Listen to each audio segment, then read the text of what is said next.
Right. And we are live. Hello, everyone. Welcome, welcome. Check settings really fast. Looks good.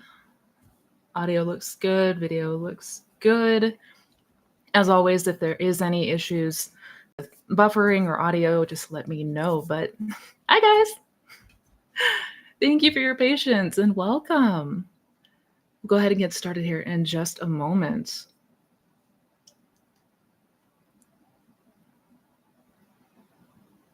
Hello, Milan Pop. Hello, Tam. Francesca, hi. Thank you so much for the super chat. Much appreciated.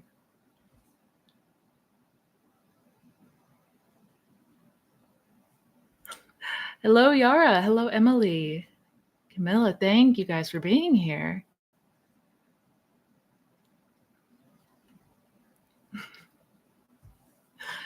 Hope you guys are having a fantastic day so far. Hi, Lauren.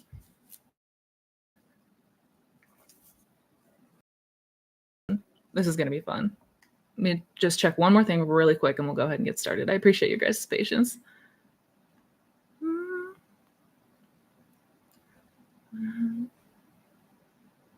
Okay, good. Good. We're looking good. Let's go ahead and just jump on in. Again, I appreciate your guys' patience. I know it got off to a little bit of a late start, but regardless, thank you so much for being here. Welcome to another Sunday edition of Live Q&As, where we sit back, we hang out, I answer your questions about the law, about conscious manifestation, so that you can have better understanding on how to apply these teachings to your life to see the best changes possible. A couple quick things, or really just one quick thing to announce before we jump on in, is that the waitlist for one-on-one coaching is opening tomorrow. So if you are not yet on the waitlist, you can definitely check out in the description box below. You will be first to know about when the how to get onboarded, how to sign up, how to get started. So keep eyes out for that. And if you are on the waitlist and you definitely want to make sure to keep eyes on your spam folder, any of other inboxes in case the email goes there. I've had some people say to me that they didn't get the invite or they didn't get the notification. Sometimes it winds up in different folders, so just FYI about that. And with that, I think that was it. So let's go ahead and jump on in.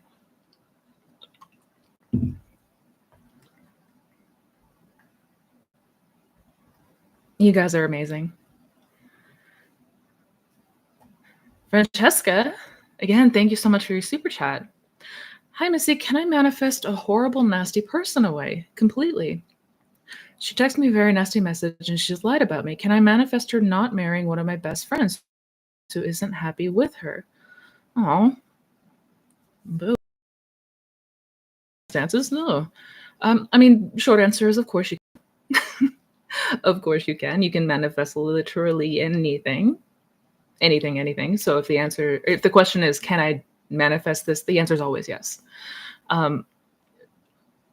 All you would need to do is imagine. All you would need to do is construct an imaginal act, something that you take with you either into sleep or when you are in a relaxed state. Just imagine a conversation with your friend or somebody else confirming that you're relieved, that there's no longer, this presence who is making you very stressed. I'm being very broad stroke here, but absolutely you can. I will make a quick note, because this is a really good point to add.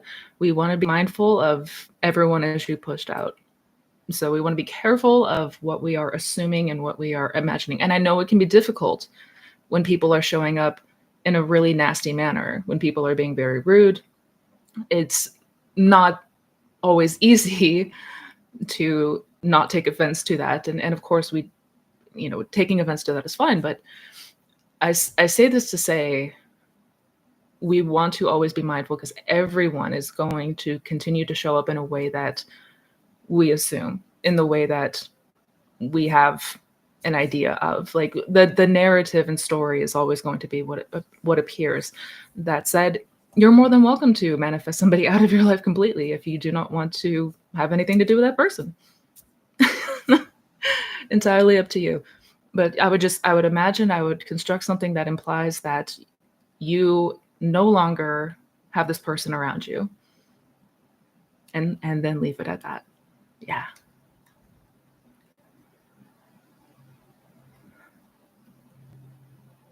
Good evening from Greece. Good evening. Good evening. Good evening, Christina. Welcome. Oh, Milan Pop, thank you. You are so sweet. You're amazing. Thank you.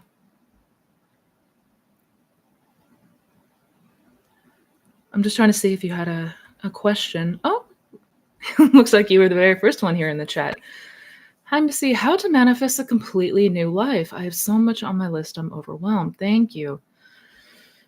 Yeah. Yeah. The feeling of overwhelm is pretty normal, especially if there are multiple areas of our life that we want to see change. Yeah. I mean, in that case, I would, number one, get very clear on what you want to experience and what you want your life to look like in every area. Get very, very clear. Like, do you have, like, what is your dreams and goals and desires when it comes to love, when it comes to career and finances, when it comes to personal development, every aspect. If we're talking a radical new change, we need to first be clear on what that looks like. And honestly, if there are many areas, if there's a multitude of things, I would look into something such as Isn't It Wonderful or the Lullaby Method. And it's essentially much more general. Like, we're not imagining something specific, like a specific scene or outcome. It's more about the feeling and embodiment of a general state. So, for example, the state of gratitude, the state of satisfaction, the state of feeling blessed. And what this is going to do is it's going to touch different areas of your life. I mean, if you are dwelling in a state of satisfaction and feeling whole and feeling complete, you're going to have that in every area of your life. You're going to see instances in the 3D appear in ways that align with that emphasize that. So you're going to start to see the outpicturing of just that, of satisfaction and being loved and having the life that you desire. I would maybe make it much more general so it doesn't feel like you have 1,000 million things to do, because that's where the feeling of overwhelm is coming from. Feeling like you have way too many things that you have to accomplish. Yeah, that's a really good way to get rid of the idea that you need to do a million things, because you don't.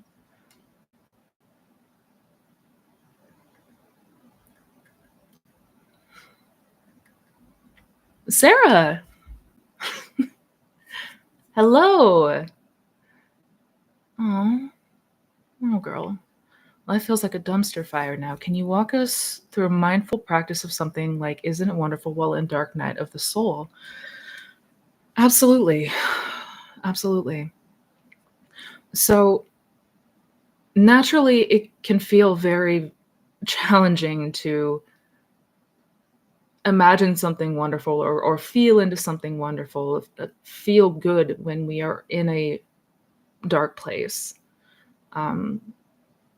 Whether that sadness, depression, anger, anxiety, frustration, fear, from those places and those states of consciousness, it's can feel very, very difficult to imagine something different, to imagine something lovely, right? We may notice a lot more resistance to the idea when we are in those states. So the first thing that I would focus on when you are feeling down, when you are feeling in the dumps, is helping your, like, neutralizing that state first before we try to make the leap into a state of prosperity and amazingness. We want to at least get to a state that is neutral first. And there's a couple different ways that you can approach this. For example, if you're feeling a lot of anxiety, if perhaps you're even having panic attacks, I would focus first on meditation, breathing exercises, breath work, things to help trigger a physiological response in the body to help us calm down, to help us shut off the fight or flight, shut off the extra cortisol, the stress hormones that are coursing through our body. I would really focus on just being first and foremost, and alleviating some of that feeling of anxiousness or frustration or whatever it might be. If there are activities that you use that can help, that you have found helpful in the past to help bring you back from that dark place, like if you have music that helps you to feel better, if you have activities, going for a walk, going for a drive, whatever that might be, if there are things that have brought you some sense of peace, I would utilize those first right now. And if all of the above feels impossible, if you're not noticing anything helping you feel better, I would get into the drowsy state. I would get myself into the drowsy state, because in the drowsy state, you're going to notice significantly less resistance than when we are conscious and alert and walking around our day to day. And from there, you will be better able to imagine something lovely. You will be better able to imagine something that feels some sort of semblance of good and some sort of semblance of peaceful, right? Those would be the steps and approaches that I would take. If I find myself in a really dark place, that would be my approach. I would not try to force myself to feel happy and blissed out and over the moon when I don't when I feel the opposite of that. And once we do get to that more neutral place, from there it is going to feel infinitely easier and more natural to then shift our focus back to what we desire. Yeah. I got to make a video about that one. I got to make a video talking about that one for sure.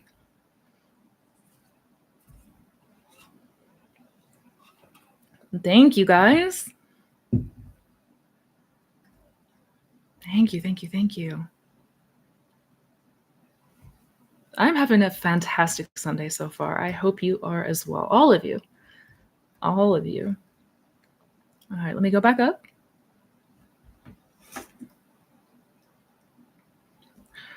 Tam, you've got a really good question. Hi, Missy. How come sometimes there are things that happen opposite to what I assumed? That is a good one. I've made a video touching on this. I think I definitely need to make another, kind of going more into detail, because this is something that does come up for people a lot. Like something happens in the 3D, something shows up in a way that takes us by surprise, and it's opposite of what we wanted or what we assumed. Anytime that happens, anytime that something pops up that is not aligned with what you were imagining or what you were assuming, it's feedback that we want to really take a closer look at our mental diet. We want to take a closer look at our mental diet. We want to be paying more attention to what we are doing and feeling and thinking internally. Because what we have to remember is that we are very, naturally by default, we're very external focused. We are very, very external focused. And before finding out about the law, most of us were not even aware how much we were holding and what we were assuming and what we were believing. In fact, we may have thought we had completely different beliefs and assumptions than what it turns out we do have. Right? I know for me, when I really started to pay close attention and when I was just observing my day-to-day responses and reactions and assumptions and thoughts, there was so much there that I had no conscious idea of before. It went much deeper than I thought it did, basically. So if something shows up in a way that takes you by surprise or is the opposite of what you assumed, it is likely that there were things under the conscious surface that we were not aware of. And if we observe it, if we begin to really pay close attention to it, to the internal world, we're going to start to see it more and more. Yeah. Yeah. The other thing that we want to take note of is if we have more core beliefs, general assumptions and beliefs, those are typically what is going to be dominant. Let me give you an example. If I have a belief that, I'm never appreciated, I'm not appreciated, I'm not prioritized, I'm never the one to get chosen, and I have, let's say, a promotion coming up at my work, and I feel very confident that I'm going to get it. I have all the qualifications. I've been at the workplace for X amount of time. I really feel strongly like I'm going to be the candidate. I'm going to be the one that gets picked for this promotion. And then I don't. And I'm like, what the hell? This was perfect for me. I thought for sure it was in the bag. But I have these general conceptions about not being chosen, not being prioritized, not being appreciated, things like that. So again, there are many, many layers and facets to us as humans. So you just want to be able to really pay attention, close attention to what is dwelling within you.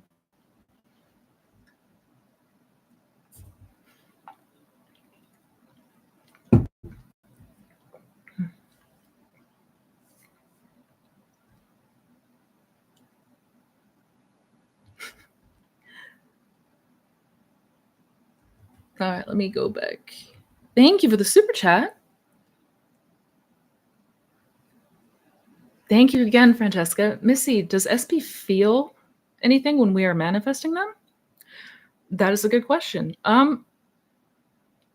Yes. I mean, naturally, they're as humans, of course, they're feeling something. What's happening when we are manifesting a specific person, and when we're manifesting anything, actually, is we're selecting states of consciousness. We're selecting realities of experience. We're always selecting and choosing in each moment to moment because creation is finished.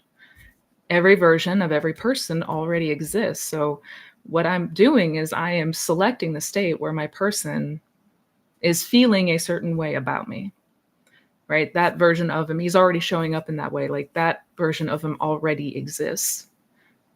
So I'm selecting that state of consciousness. I'm selecting that reality. Yeah. I hope that makes sense.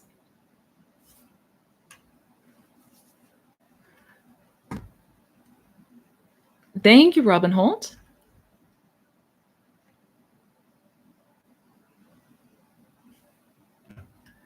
I'm just checking to see if you had a question.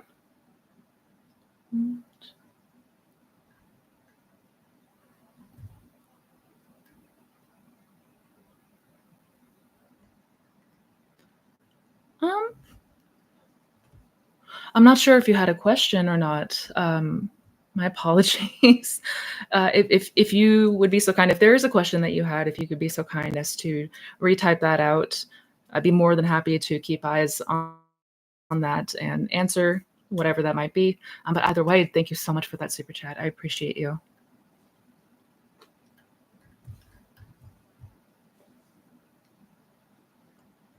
Oh, it's so beautiful outside right now. Oh, so pretty. All right, let me see.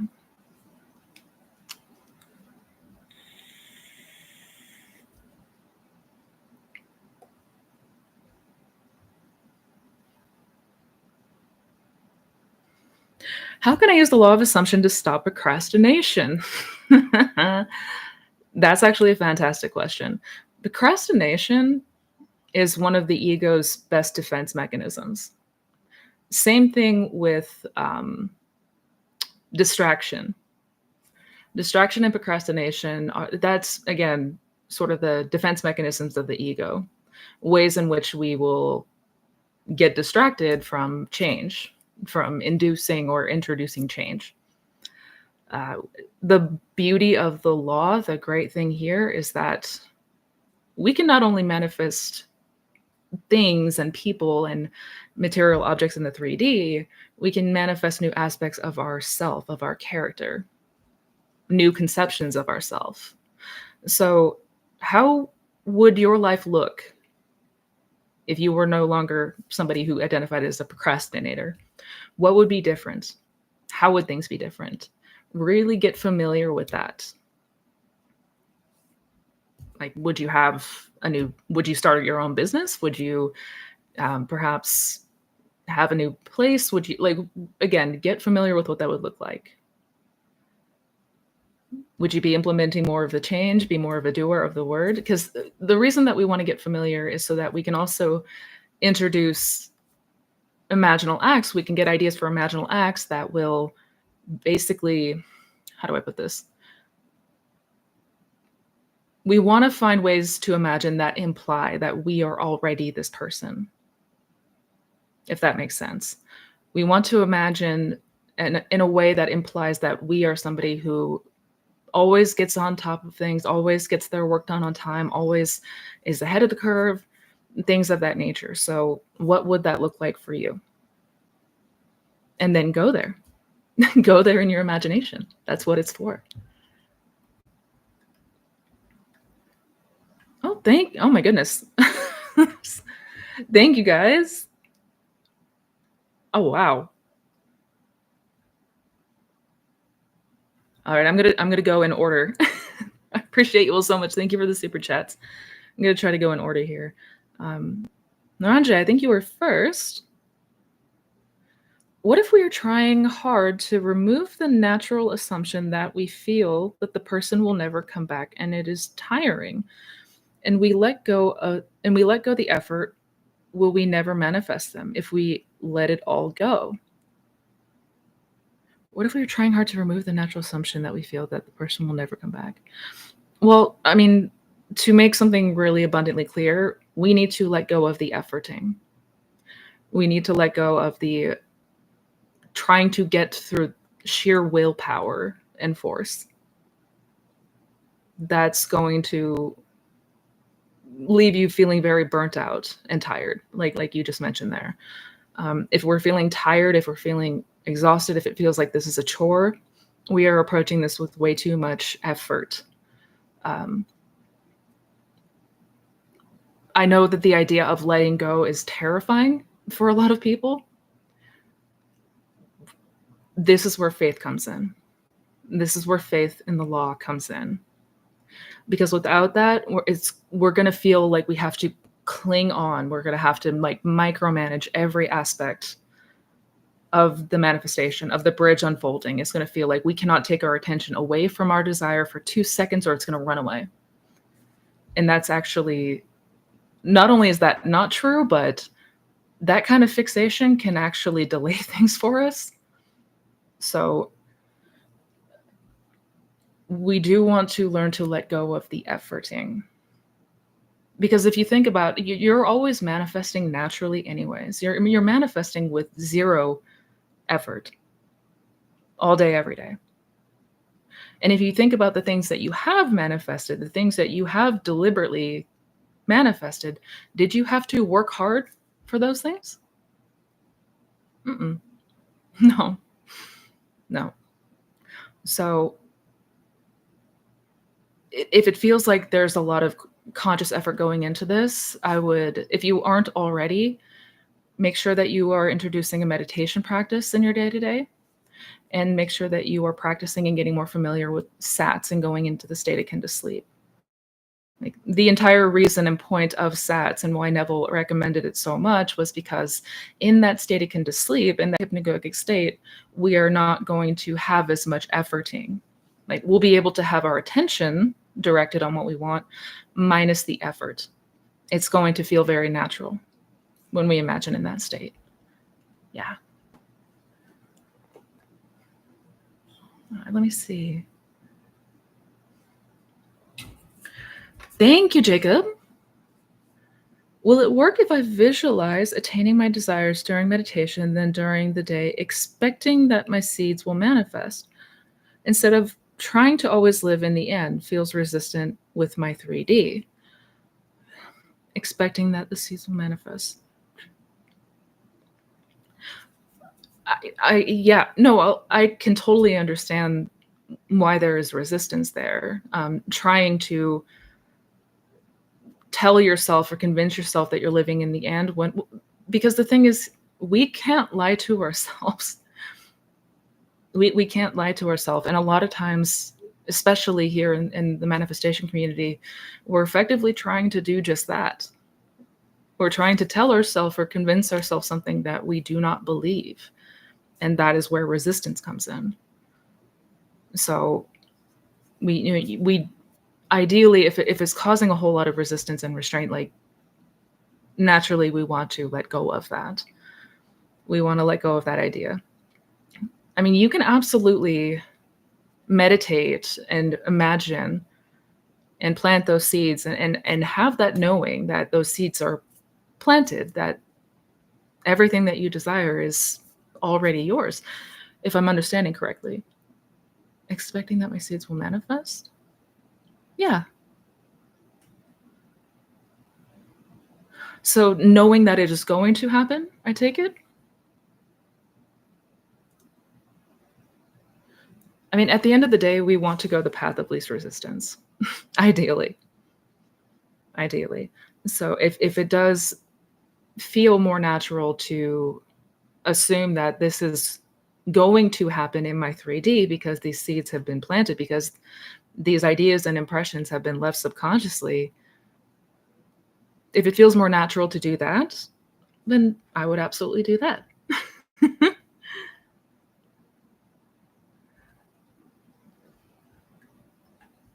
um, what if we are trying hard to remove the natural assumption that we've... Oh, I think I already answered that question, Raje. My apologies. But thank you for that super chat. Sincerely, thank you.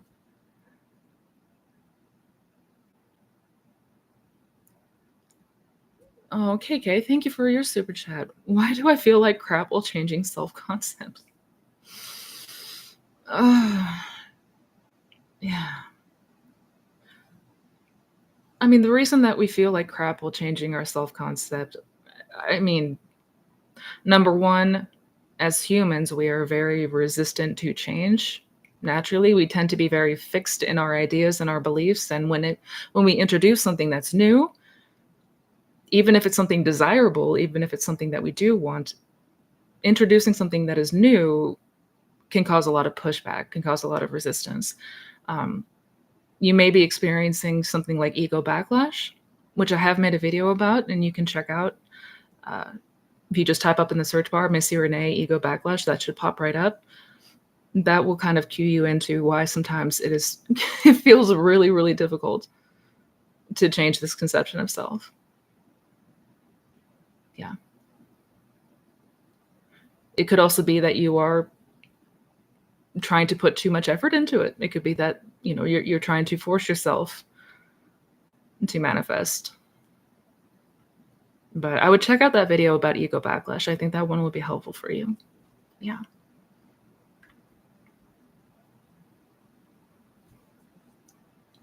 Oh my goodness. You guys are thank you guys so much.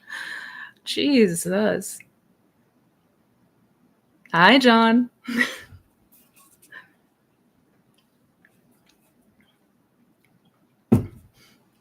How can I handle the belief that SP is with third party and not me because of my limited experience of intimacy, and that the third party is better at it? Oh, boo. How do we deal with the belief? I would change that belief. I would absolutely change that belief. And the reason that, I mean, it is wild, the assumptions that we will form after a breakup, or when we're dealing with a third party situation. Our mind will come up with the most wild scenarios and hypotheticals that we'll just kind of naturally accept to be true with zero proof. And we don't have to accept that. We don't have to accept that premise, right? A belief is not absolute truth. It's never absolute truth. It's never truth with a capital T. It is just a belief. So I would absolutely change that premise, because again, that's purely a hypothetical. That's purely something that you are assuming, right? And you may have good reason for that assumption? I don't know. Probably not. But even if we think that we have valid reasons to assume something, it's still just an assumption. At the end of the day, that's all that is. And assumptions can always be changed, no matter what. So I would imagine and assume in a way, in a way that resonates best with you, in a way that feels most natural to you, that you are the best thing for your SP, that she is crazy about you, that you two are always intimate, and it is amazing. And I know that there's going to be a lot of resistance to that idea at first. Doesn't matter. Do it anyways. We want to get familiar with taking ourselves out of the box in imagination. We need to get familiar with going places that feel unrealistic in imagination. We really need to expand ourselves in imagination because we tend to keep ourselves very, very, very fixed and limited based on the 3D circumstances. We limit ourselves to 3D circumstances here in imagination when we can imagine anything, literally anything. So screw that premise entirely. There's already a state of consciousness. There's already a reality where you and your person are together and having the most wonderful, amazing, intimate life that humans could possibly ever have. Just go there. Allow yourself to go there.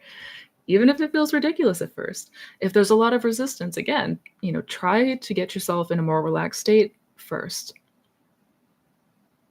But every assumption can be changed. It is not absolute truth. Yeah.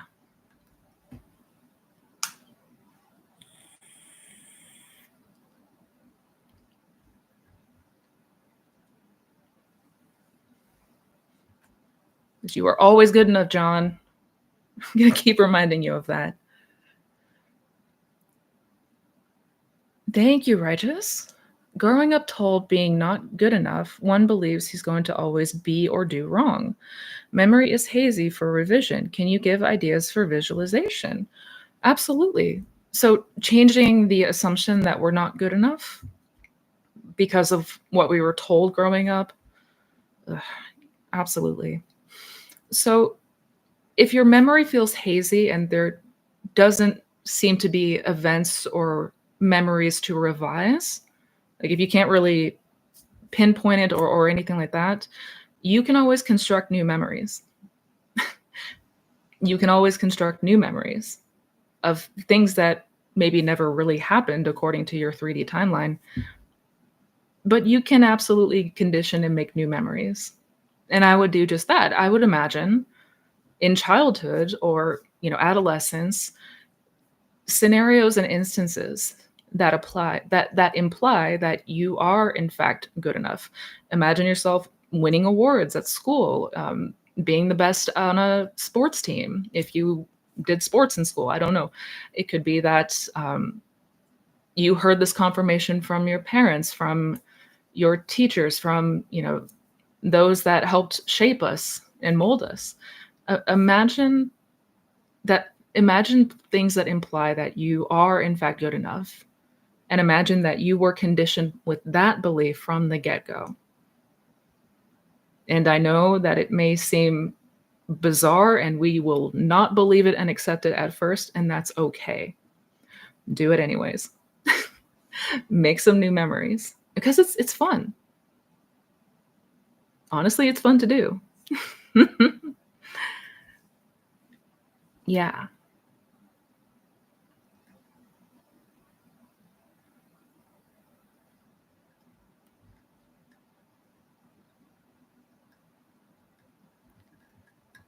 Let me see here.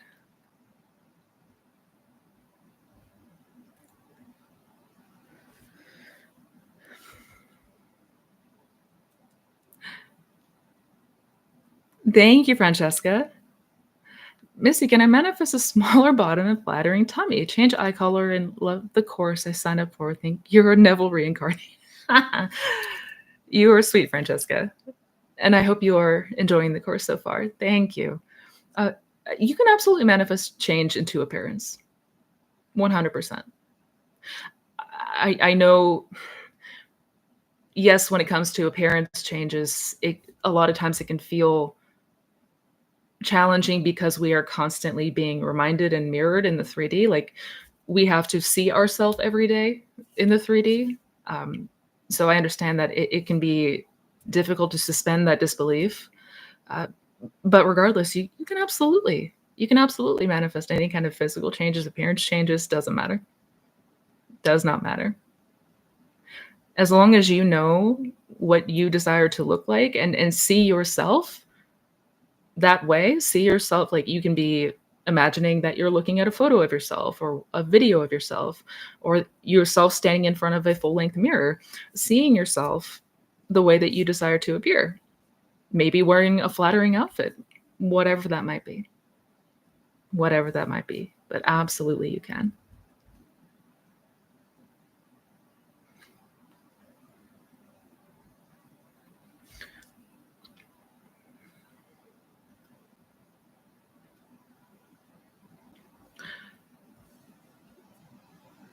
I'm going to get to the super chats here in just a moment, but this is a really good question. I have to answer this one really quick. How would I know that it's time to take action? Fantastic question.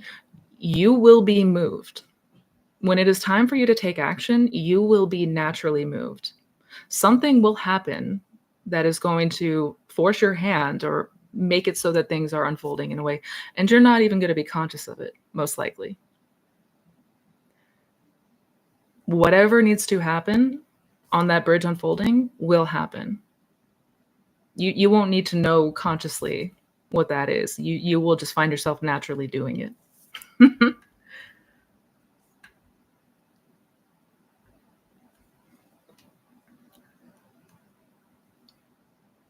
Oh my goodness, Spencer, thank you. You are so kind. You have inspired me to be a better person. You are changing many people's lives. So grateful for you. Love you.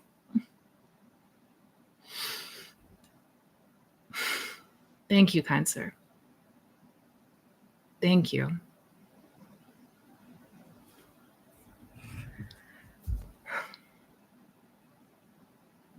I'm not going to cry. It's too early to cry.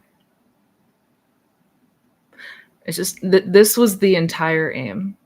This was my entire aim of this channel. So thank you. And I'm glad. I'm so glad. Oh, thank you, Jacob. Oh, did I miss it? Did I miss another super chat? Um,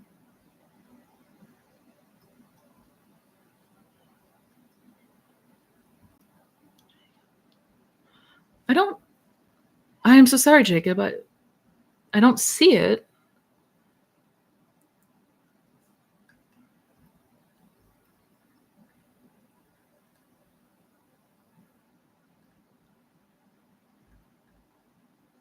Oh, my apologies. Would you be able to perhaps retype that? I'm not saying you don't have to leave another super chat if you just go ahead and type up that question. My apologies. These threads get long really quick.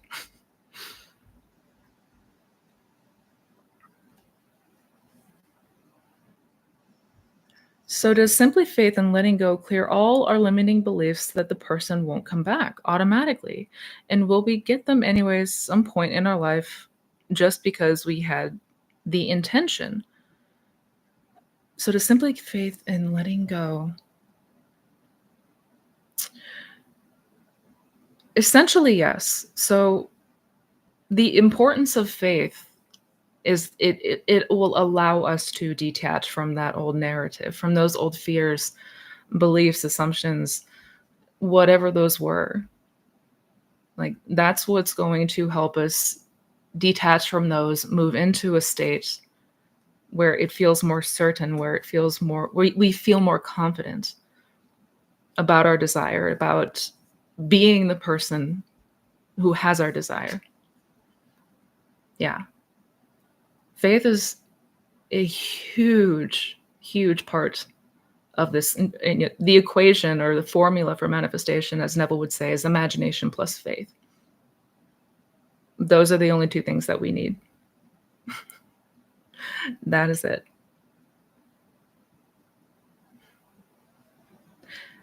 Thank you, Laura. Thank you. Oh my God, you guys are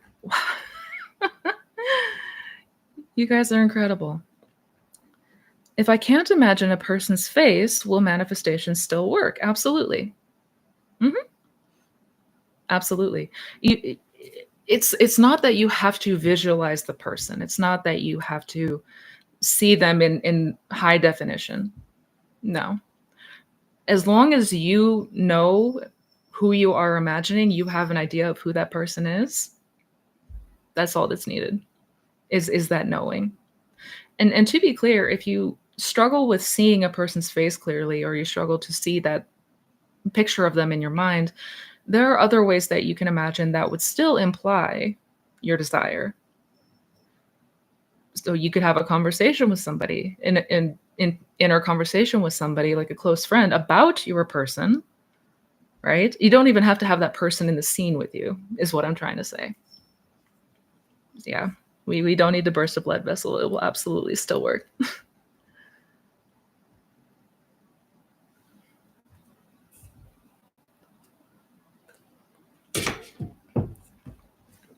Thank you, Cherry Bell. I manifested partly my ideal SP. What did I miss? Good question. So you manifested some aspects of your ideal person? What did I miss? Well, if at any time the 3D is reflecting something different than what we desired or what we had imagined, um, or if it was impartial or incomplete, we want to start to take a look within and inquire. We want to really begin to observe. Perhaps we have some limiting beliefs still needed to be uncovered. Perhaps we still have assumptions that people show up in certain ways that we were unaware of before, right? So without knowing any of the details of your circumstance, like if somebody showed up, like some ways were different, but some ways were not ideal, ask yourself, do I have, is this, what is this stemming from? The ways in which this person is showing up for me, where is this stemming from within me? Am I holding a belief? Am I holding an assumption about this person? Right? We want to inquire, we want to observe.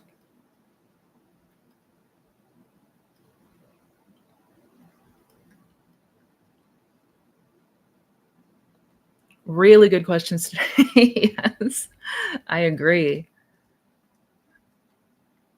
Thank you, Tam. What do you think about just deciding we're in a new reality? Yeah. I mean, really, that's what we're doing. We're deciding. This is all about deciding because we're doing that in every moment, anyways. Every moment we are deciding something, consciously or not. We are setting that intention. We are deciding or declaring that something is. And if we believe that, then that is what will be. Yeah. Yeah. We do not have to overcomplicate this. And it's so easy to overcomplicate this. That would be more than enough. Can you share more about how you implement meditation and manifestation? Absolutely. So you may also want to check out the video that I made talking about my daily routine, like how I imagine what I do in my day to day. Fairly recent video, but if you just type in the search bar Missy Renee daily routine, that should pop up.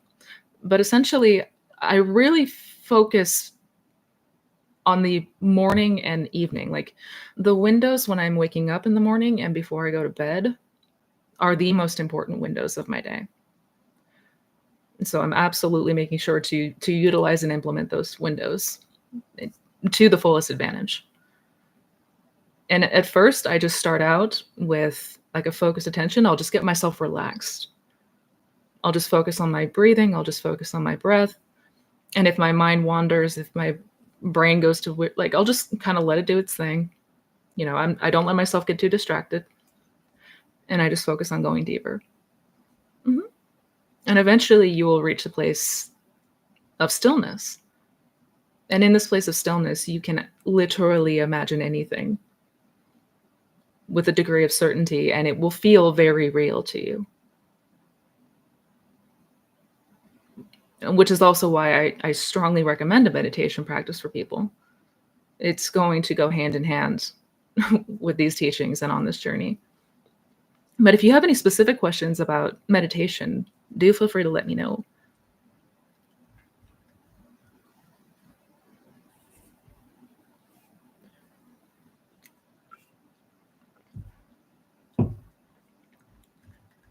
Let me see. Oh, thank you, Lennox. Thank you, Lennox. If I'm trying to manifest an ex and I manifest someone very similar to him, would you view that as an indicator of being on the right track with my main goal? Good question. I mean, absolutely. I would say, like, as right track goes, yeah, yeah. Because clearly you are embodying the state of being chosen, being prioritized by somebody, right? And especially if that person shares the same traits. Um, Absolutely. And this is actually not uncommon to have happen. In this community, it's referred to as birds before land, or essentially somebody else who is not your specific person, but someone different shows up in all the ways that you desire to see your person show up in. And it's certainly not a bad thing. Clearly, there are changes taking place within you. The only thing that I would be asking myself is, do I still have any assumptions about my person specifically? Do I still have assumptions about them that are in contrast with my desire, with us being together? Like, do I still believe that, he doesn't want to be with me, or she? Do I still assume that, we have these issues? Like, am I still holding on to aspects of that old story about that person? Because that's usually what keeps that person specifically at bay, is narrative that we may still have around our person. So if there is anything, I would absolutely discover what that is and revise it. Yeah.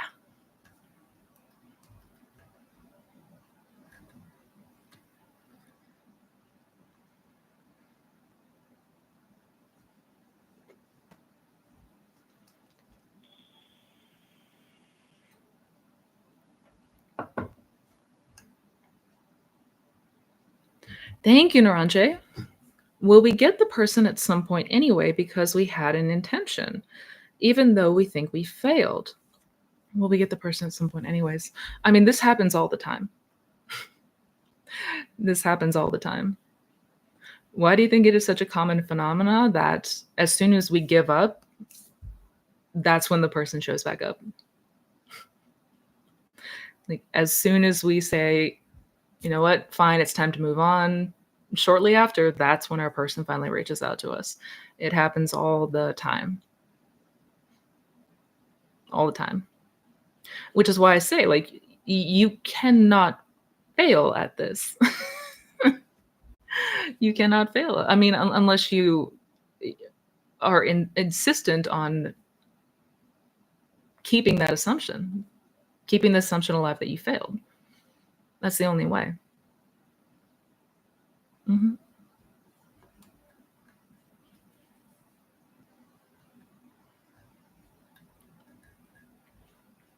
Let me go back up. Great question so far, you guys.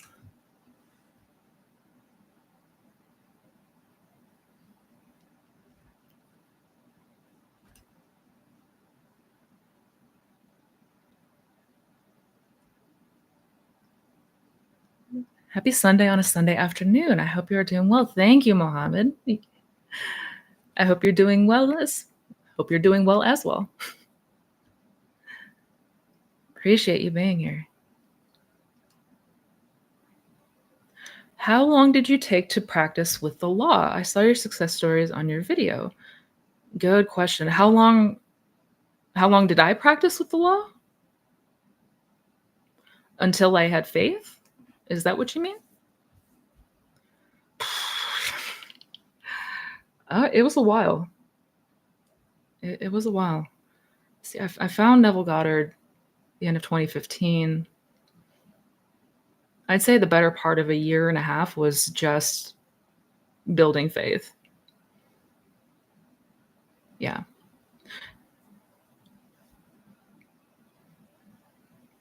Yeah. Because the first thing that one thing that Neville advises over and over and over again in his books and his lectures is to try it, is to test it and put it to the test. So I did just that. Yeah. But yeah, I was like most people, I was very double-minded at first. Yeah. Go back up.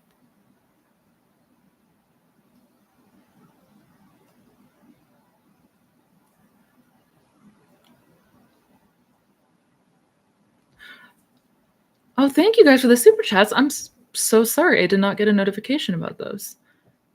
Thank you, Milan Pop.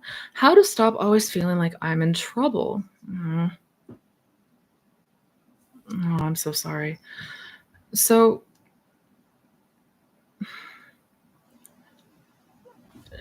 the feeling like you're in trouble or there's danger is the fight or flight response. Um, if you're noticing often feelings of anxiety, if you're not already, I would absolutely recommend introducing a meditation practice or something that will help with alleviating that anxiety, right? Something to help you get more into a relaxed state, like physiologically speaking, shutting off the fight or flight response, basically. Because from there, you will have a much easier time moving into a state of safety and feeling safe, feeling secure, feeling like you are not in danger. Yeah. If you're not already using a meditation practice and breath work, breathing exercises, I would 1000% start doing so.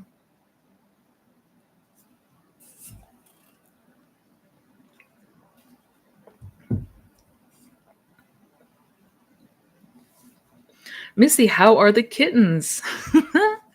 Kittens are good. They are big. They are fatty, fat fatties. They're doing good.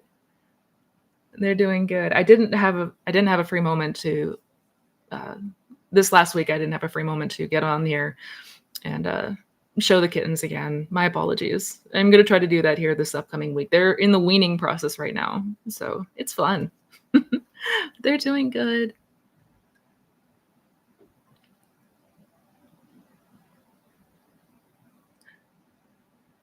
Thank you, AMM2. So this is a funny mini manifestation I had. Leaked deleted scenes from a much earlier version of Disney's Aladdin different than the final film. What?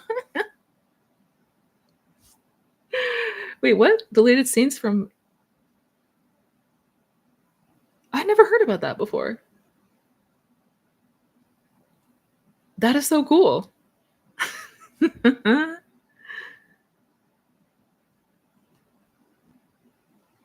Yeah, it will blow your mind. The more that you see come to pass, the more that we are paying attention and attentive to not just the external world, but the internal world and the relationship there, it's absolutely mind blowing. The things that we will see come to pass. Also, I loved that movie growing up.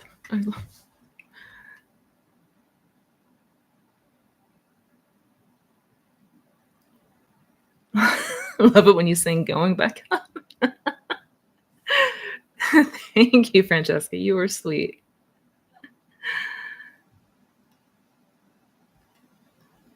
You guys are amazing.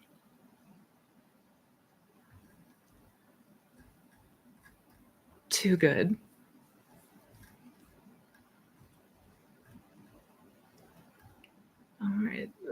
Oh, where the hell was my spot?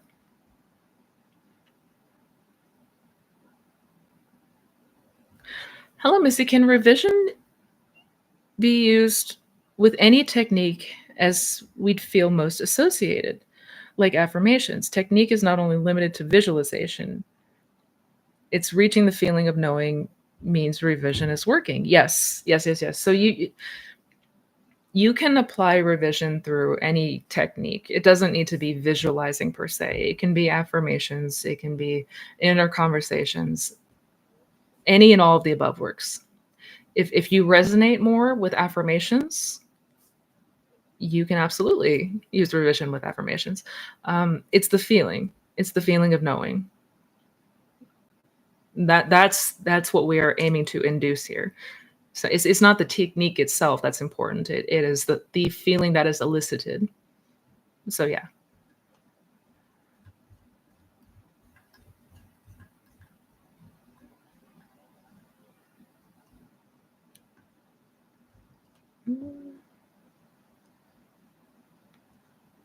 Where? Oh, shoot. Hmm.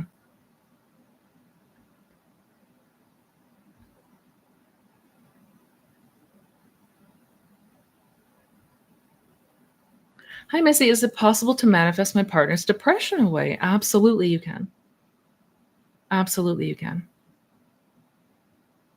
Yeah, we can absolutely manifest for other people, and I've made a video about that. If you haven't seen it, I think you might find it helpful. But 100%, just as we can manifest any change for ourselves within ourselves, we can see the same for other people. Imagine something that would imply that your partner is no longer suffering from depression. Imagine telling a close friend or loved one that they are doing so much better, that they are feeling better, and you haven't seen them this happy in a long time. Imagine a conversation with your person where they're telling you about how much better they're doing, how well they are feeling. Yeah. Yeah, absolutely you can make that change.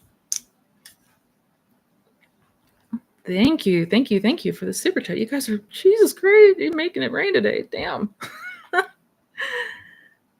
In the dispenser community, he views source as being within all of us, but never says we are source. Do you see this as semantic or a difference between Neville and Dispenza? He views source as a being within all of us, but never says we are source. I have heard, I definitely heard Joe Dispenza talking about source that exists within all of us. He's referring to I am. He's referring to awareness. He's referring to God, effectively. I think I think mostly semantics because he's essentially referring to the same thing, and this can be named many different things. Call it God, call it source, call it higher self, the universe. Like there's many different names for it. Awareness or I am.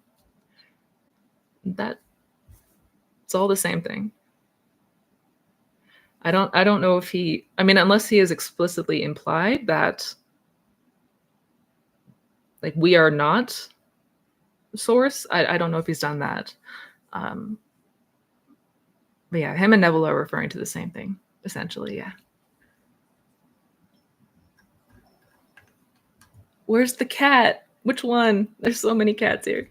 I hear one right outside the door right now.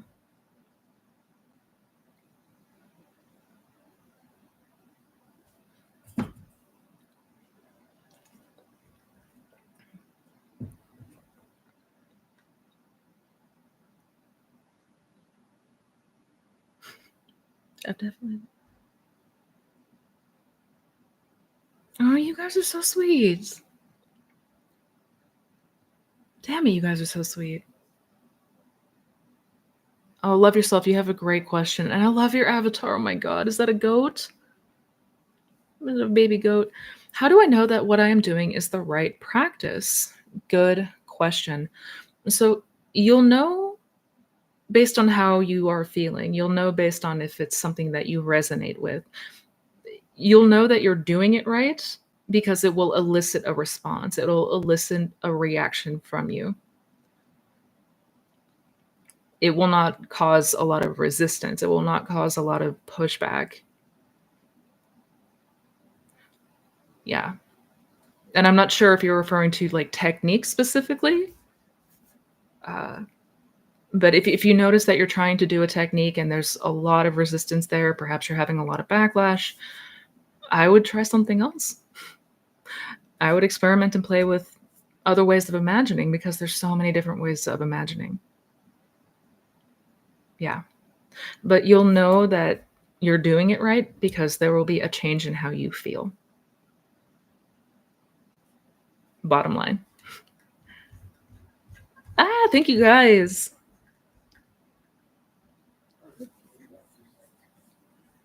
Thank you, beauty of art. Hi, Missy. I keep attracting men who once date me feel less. I keep attracting men who once they date me feel less than me, and then the connection ends. What am I not seeing? Thank you. I keep attracting men who once they date me feel less than me. What am I not seeing? Well, I'm not quite sure what you mean about what you're not seeing. 'Cause you kind of outlined it in the same sentence earlier. The belief, the assumption is I keep attracting men who once dating me feel less than me, and then the connection. And like that right there is an assumption. That whole premise is what needs to be changed. Even if that was the experience of the past, even if that has always sort of been the pattern, we want to begin to change that pattern. We want to begin to, and we do that through imagination. We do that through imagining something different, right? We want to give ourselves the internal experience of what we desire that would be opposite of this. So something that implies that you are with a man who feels like you're his other half and that the two of you make each other complete, or anything that implies that this assumption is no longer the case. Does that make sense? I hope that makes sense.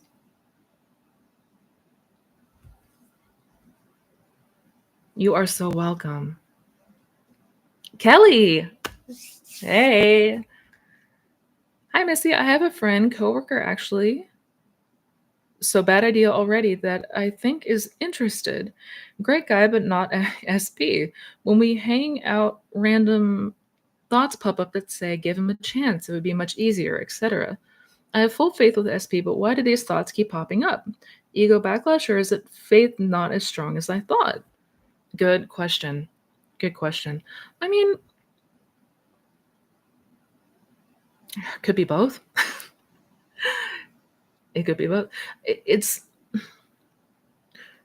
and since everything is a manifestation, perhaps at one point you planted a seed that said like it's going to be too hard to get my person back, so I need to move on. And then somebody shows up in that, that seed sort of sprouted. I'm not saying that maybe exactly what happened, but this is where situations like that tend to occur. Like we have a moment of frustration or lapse in faith and we say like, I just need to give up already. I need to find somebody else. And then these things happen. So yeah, it might be a little bit of both, but regardless, knowing and understanding the law, you do not have to accept or like indulge in those intrusive thoughts. You don't have to do anything that you don't want to do. Right?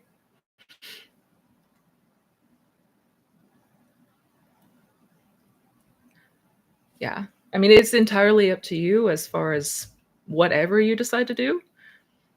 But yeah. So long as we hold steadfast to that faith, nothing will keep that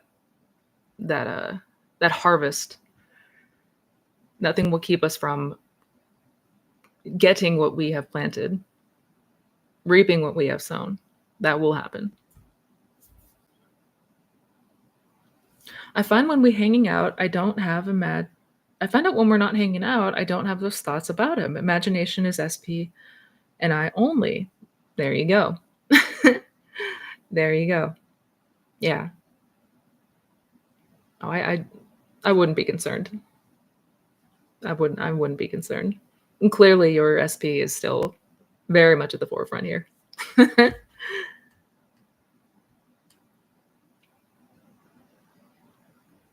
There's so many hummingbirds. I love this time of year.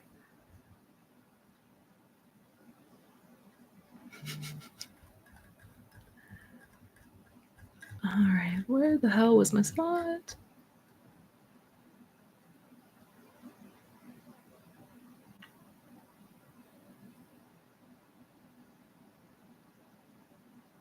Where? Oh, oh, thank you. Two of them. Thank you, guys. Thank you, Koi Army. So when people manifest their SP, why do some people become a completely different person than their SP? I saw this example a lot in Neville Facebook groups. So when people manifest their person, why do some people becoming a completely different person than their SP? I'm a little bit confused. So why do some people become a completely different person than their SP?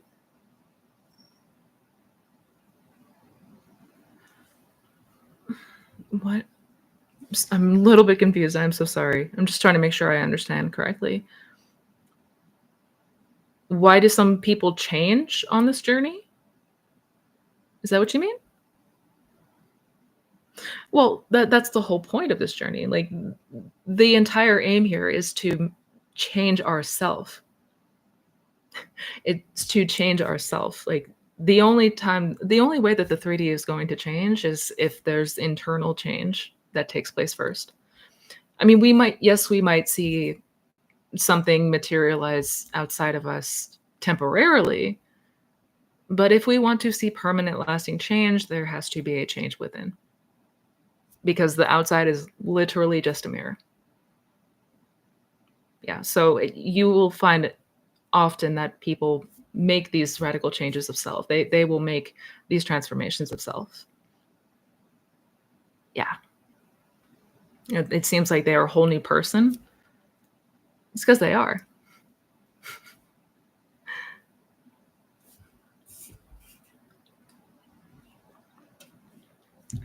If there's no predestination, why am I able? If there's no predestination, thank you, Lennox, for the super chat. If there's no predestination, why am I able to see certain traumas and major life events in someone's past, divorce, prison via their natal chart and astrology? Good question. If there's no predestination, because you're manifesting that. Like if you have faith in astrology, if you believe that you can see somebody's events and things of the past, basically you can read somebody through astrology, then you're going to see the proof of that. You're going to see that outpictured. I mean, we are absolutely capable of like giving our power to things outside of us and assuming that there is some sort of predestiny, but like, is that objectively true? No. Mm-mm.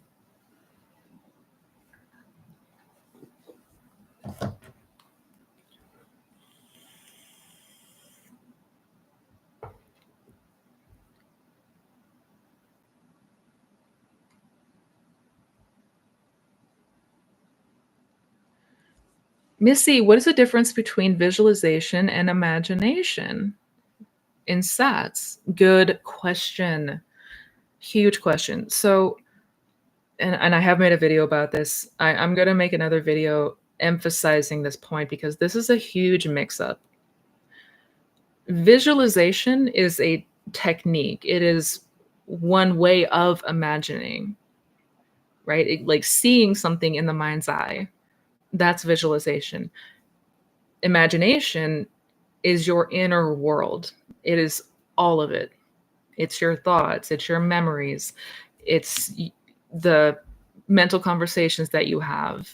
It is all the things that are taking place within you, within your mind. All of that is imagination. So visualization is one aspect of imagination. That is one way to imagine. But a lot of people, when they hear the word imagining or imagination, they think we're referring to visualizing. And that's not the case. Not the case. There are many different ways that we can utilize SATS. SATS is just the acronym for the state akin to sleep. It's the drowsy state. We don't even have to use visualization in SATS per se. I think a lot of people have sort of made all of these terms synonymous because the way that Neville teaches, he usually refers to visualizing a scene while in SATS. And I mean, that is absolutely one way to do it, but it is certainly not the only way to do it.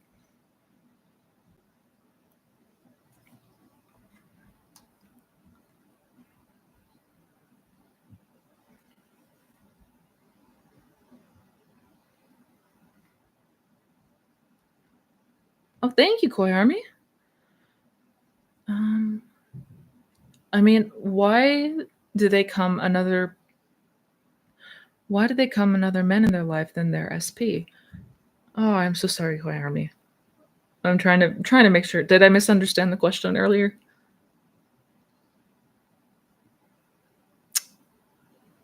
One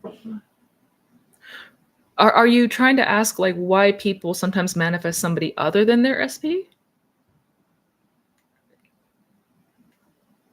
Was that the question?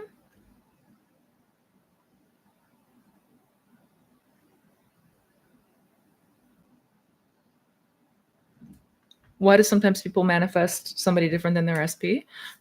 I mean,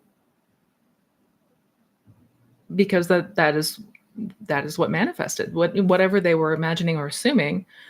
A lot of times this happens when we may hold a lot of disbelief that our person can change, that the specific person can come back to us, which is not at all uncommon, right? We tend to, if it's a specific person, and especially if it's somebody that we had a lot of history with, somebody perhaps we once dated, there's a lot of preconceived notions, there's a lot of preconceived bias and stories about this person.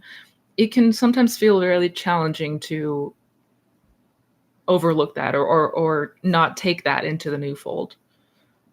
So yeah, what ends up happening in some instances, in some cases, is they imagine somebody similar to their SP or somebody with the traits and qualities that they wanted to have in their SP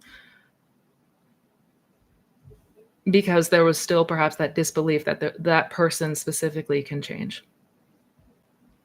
Yeah. I haven't seen it. I haven't seen that too often.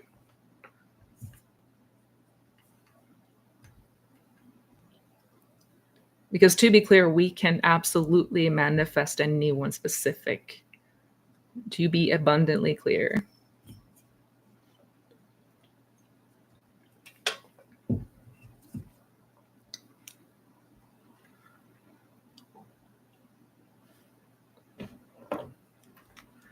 Let me see. Thank you, Sarah. You must be whole and complete alone to manifest love. I don't want the whole eat, pray, love journey, valuable life lessons. I just want an ice cream. Oh, oh God. Yeah, I've always kind of been miffed at this statement. Like, you must first be whole and complete and be happy alone before you can manifest love. No, that's conditioning. That's slapping a condition on it. Like first you have to be totally cool with being single and love being alone before you can get a person. That's dumb. Also, I too want ice cream. That actually sounds really good.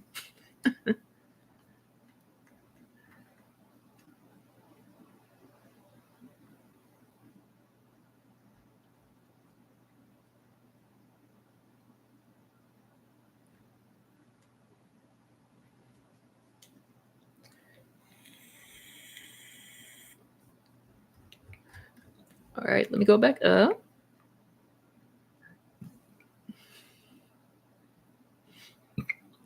Hello, Missy. Do you offer installment/payment plans for the Manifest and SP Masterclass? Yep. Mhm. I do. And you can check out more information down in the description box. But yes, there are payment installments for those who would like them.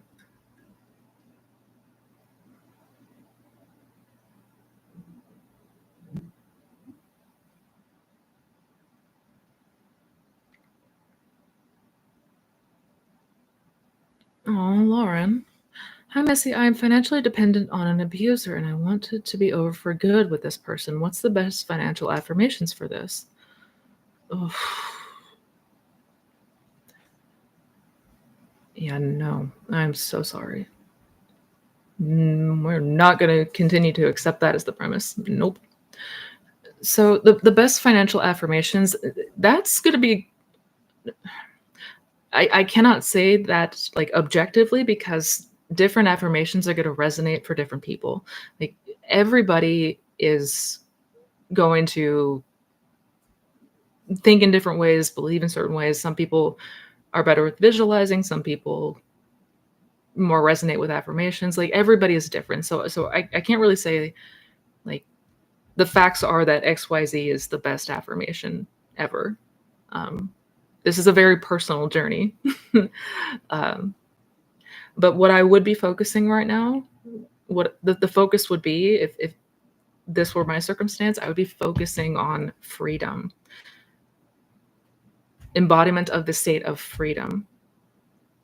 And that I know that that's very open-ended and broad, but that's the point. That is the point. Because it may feel difficult to accept like an affirmation that says like, oh, I have so much money, I have so much abundance. And then you look to the 3D and you feel trapped, right? So if the feeling is I'm trapped, the desire is I am free, right? The desire is freedom. And that's what I would focus on. So whether that, in the form of affirmations, that could be, you know, I love the newfound freedom that I have. I love being able to go where I want, do what I want, whenever I want. Again, kind of playing around with this idea in a way that resonates most for you. But focus on what it would be like, what it would feel like if you now had all the freedom to do anything that you wanted. That all of that will imply what you ultimately desire, right?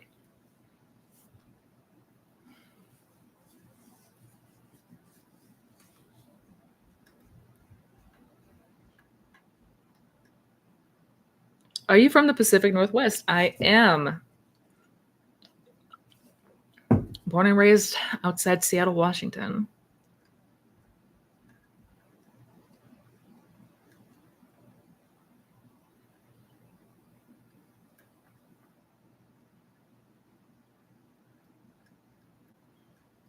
Trying to find my spot.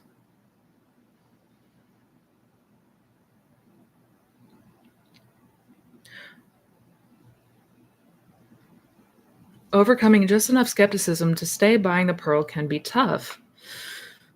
Yeah. Yeah. Most of us have tendency to be skeptical and understandably so. We should be skeptical of the law. We should absolutely be skeptical of the law. We don't want to just blindly accept this to be true if we have zero proof, especially since it goes so directly against the grain of everything that we've been taught. Yeah, it's going to feel challenging at times to accept these teachings as truth. The only way that we're going to come to know that and believe that to be true is testing.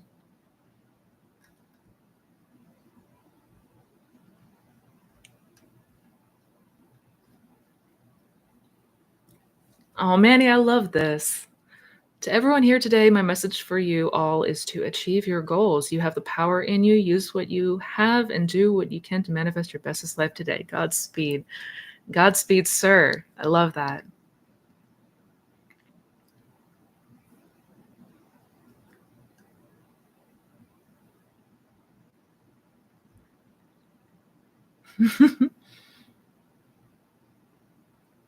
Oh, you're in Vancouver? Hell yeah. Hell yeah.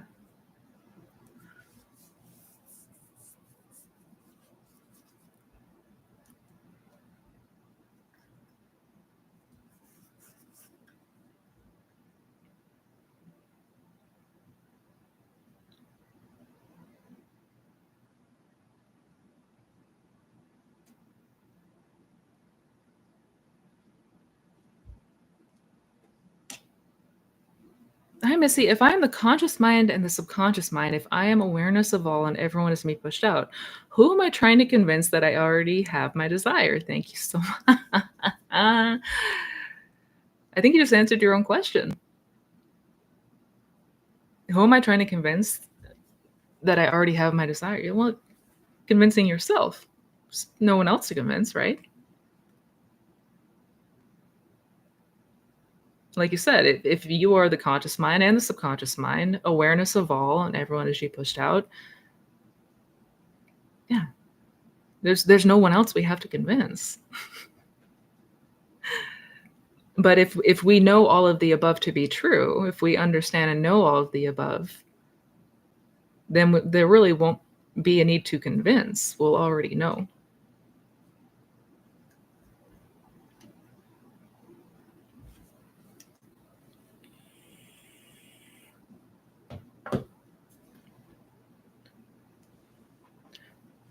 Thank you, Lennox. Thank you for the super chat. Tell your favorite success story re-manifesting an SP. My favorite success story. Oh man, that one's tough.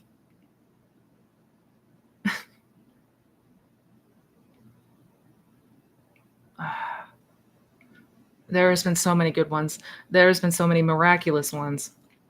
Um, the first one that popped into my head was one that happened fairly recently. Well, it was I was working with a client a, a while ago. It was about a year and a half ago, or something like that. And she she wanted to manifest. She didn't have a specific person, but she did very much want to manifest love and desire to be in a relationship. But she had moved to a new town. She was in a brand new city. She had moved there previously for a guy, and it didn't work out.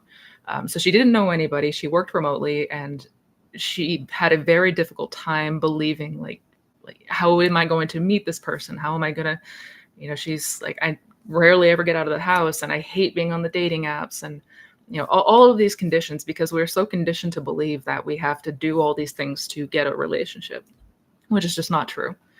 And I know a lot of people do not like being on dating apps. So, working with her, I had to remind her and convince her, like, you don't have to do any of those things. Like, get rid of all of those conditions and just go to the end. But how am I going to meet this person? Like, I never go anywhere. I hardly ever talk to anyone but my cat. Doesn't matter. So about a month or 6 weeks after we started working together, like not long after we started working together, she had a knock on the door. And when she opened the door, there was the guy there. The first thing that she realized was that she had no idea who this person was. But the second thing that she realized was how attractive he was. Well, I guess it turns out that the guy was trying to find a housewarming party for a friend that had just moved into the complex. And he basically wound up at the wrong door. Well, you can kind of guess what happened. She started to see him around after that, and one thing led to another. And the reason the story popped into my mind so quickly is because last week she reached out to me and let me know that they're engaged now. So he literally showed up on her doorstep. Which is why I say all the time, you guys, all the time, like, do not give the circumstances and the conditions of the 3D any mind. It doesn't matter. It doesn't, whatever the fears and preconceived notions that we have do not matter. Because things will show up, they will line up in a way that is downright miraculous. And we'll never consciously know what that looks like. We'll never be able to figure out what that is, how that is. But we don't need to know any of that. Let yourself go there in imagination. Give yourself the experience of what you desire. Truly, truly.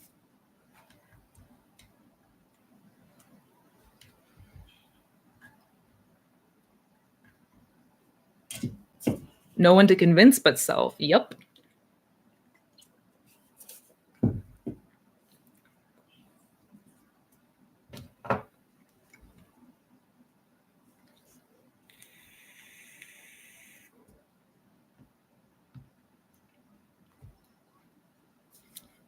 You are so welcome, Lauren.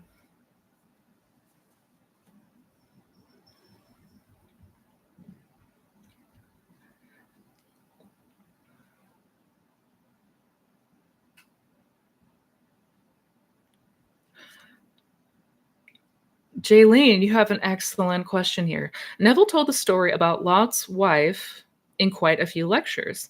What does he mean, look back and turn into salt? Thanks. Good question. So we want to remember that when Neville's referencing the Bible, he's speaking about the symbolism and the metaphors of the Bible. And in the case of Lot's wife, she turned back and turned to salt. And the warning there was that we do not want to continue to look behind us or to the past, for we will preserve it, right? Salt is a preservative. If we continue to turn around and look to the past and look to the circumstances, we will turn to salt. We will preserve our circumstances if we continue to bring it back to our attention, is what he meant. That was the whole story behind Lot's wife. Do not turn around and turn to salt. Like, get rid of the idea, get rid of the habit that we have of looking to the past or looking to the 3D circumstances, because we will just continue to preserve it, and we don't want to do that.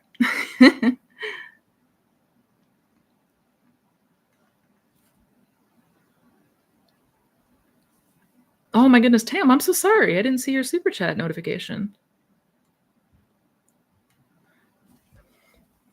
How can I stop getting distracted while in SATs and fall asleep early? Good questions. So I am coming out with another video on SATs that goes a bit more into like a step-by-step the application, some things to look for that can tell us that we are in the hypnagogic state, some ways to know that we are in the right state, because this is unfortunately where most people struggle. The two areas that people struggle with most with SATs is either they fall asleep too soon, or they try to bring the scene and imagination too quickly. Like they basically jump into their scene before they've had a chance to get themselves into that deeply relaxed state, into that hypnagogic state. And when we do that, it'll feel very forced. It'll feel very strained. We won't be able to really resonate with that imaginal act. We're more likely to get distracted. Our mind's going to wander. So it really is a practice. It is a practice getting familiar with getting to that hypnagogic state first, because we're used to just passing right through it. We're not, most of us haven't practiced like deliberately reaching that place that borders on sleep. But I do have a video coming out about that. One thing that you could also try if it feels like falling asleep too soon is the problem is setting an alarm that goes off before your main alarm. So set two alarms, one to go off at your normal time that you have to get up, and one that maybe 30 minutes or so before that, 30 minutes early, so that when you wake up to the first alarm, you're already effectively in SADS, and just allow yourself to bring the scene to imagination, allow yourself to enjoy it. And even if you fall back asleep, even better. But do keep eyes out. I do have a video coming out that's sort of a breakdown, and we'll talk about how to overcome these areas of difficulty when it comes to SADS.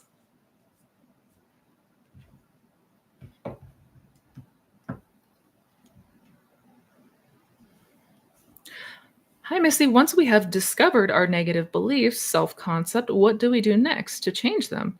Just affirm the opposite? Good question. So once we once we have observed and become aware of some of the negative or limiting beliefs that we have, the whole idea of the techniques is for the purpose of changing those. The whole idea of doing techniques is to help us change those beliefs. But it is to aid us in changing those. Like, it's not ever going to be the technique itself that does it. It's not the technique itself that's going to make that change happen. It's just a way to aid us in imagining something different. So affirming the opposite, if that works for you, if that resonates with you, if that helps you to capture the feeling of the wish fulfilled, then that is absolutely one way to do it. There are many ways to do it, but the whole idea is we want to imagine what it would be like. We want to imagine and put ourselves in the shoes of the person who has our desire. Because in imagination, there are no limitations. We're not bound by the 3D circumstances. You know, whatever feels impossible out here in the 3D is not impossible in imagination. So we can have any experience that we want in imagination. And this will help to recondition the beliefs that we hold.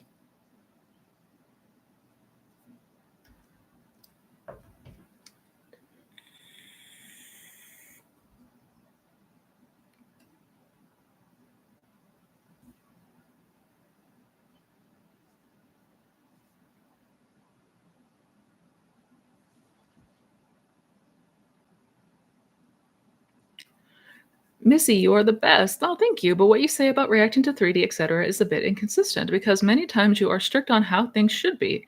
And then you say it's okay to falter, to cry, to doubt. Oh, I apologize if I seem confusing on that. To be abundantly clear, the reason that I say it is okay to have these falters is because we're more than likely going to have moments of falter and doubt and slip up and cry because we're humans having a human experience. And a lot of times what happens, and especially in this community, is we become fearful of our reactions. We become fearful of our thoughts. So we ultimately just try to like suppress them, which is not ever going to really help us. Like, it may be a short term, like suppressing our emotions may work in the short term, but it's never going to work in the long term. And it's never going to help us elicit the change that we desire to see. Which is why I really try to emphasize, like, it's okay if you have a moment because you can go back and revise it later. To be abundantly clear, maybe that was the part that I need to be more clear on. Like, if you do have a reaction, if you do slip, if something happens and you react negatively, don't beat yourself up. You don't need to become afraid. You don't need to get yourself wrapped up in that. You can revise it after the fact. And we ideally do want to revise anything that happens in our day that is not ideal. To be abundantly clear, maybe that makes a bit more sense.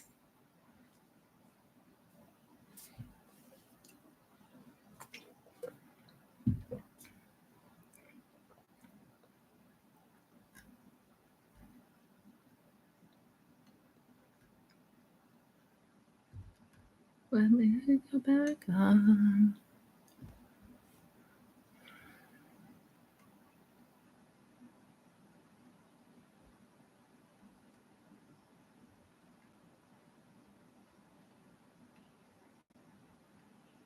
Missy, what's your opinion on the similarity between having God complex and believing in law of assumption? Uh, I wouldn't say there's similarity there. So God complex tends to be, I mean, the way that I've heard it and had it referred to is being extremely arrogant, thinking that you're like the greatest thing ever, thinking that you're unstoppable, or like drunk on power, basically. That's not the same as what we're being taught in the law of assumption, because what we want to understand when we say that I am God, when we say that you are God, we're not talking about the individual identity, ego, self you. That's not what we're referring to. Like, Missy Renee is not, well, she's, everything is God, to be clear, but for the sake of this context and to avoid confusion, it's our awareness of being. It's the I am. And you notice how every single person says I am, because every single person has that awareness of being, has that awareness that they are conscious, that they are alive, for lack of better words. That awareness that is aware of your thoughts, that is aware of your circumstances, both internal and external, that consciousness, that is God. Not the very limited, narrow Missy Renee. Missy Renee is not the one doing all of the things here. Like, and a lot of times we get that confused. So we're not referring to the ego self. We're referring to the consciousness that is you. You can almost think of the ego as like the role that you're playing or the suit that you're wearing. But that's not who you really are. Hope that makes more sense.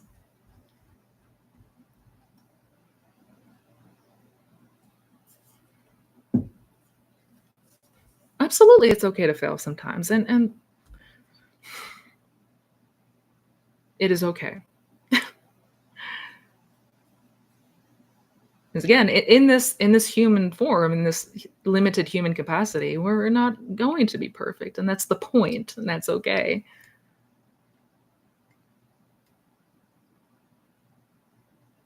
How are you vaping and still manage to make your skin look so good?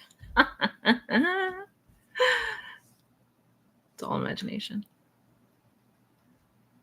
It's all imagination. Also, I drank a lot of water, so there's that.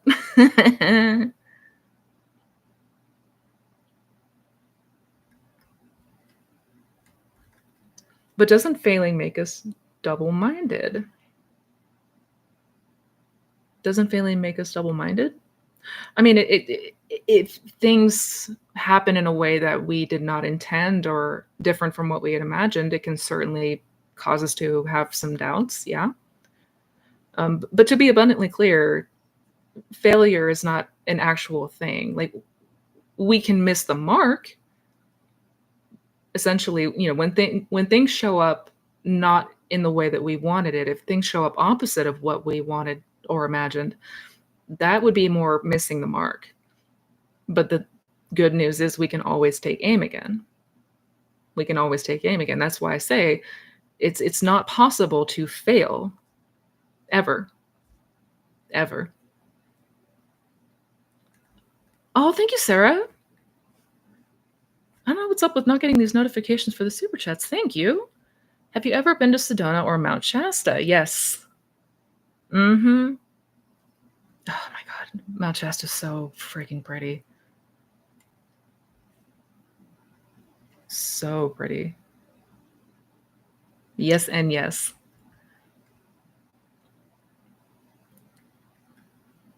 Any tips on revision? Yeah, sure. Do you have any specific questions or?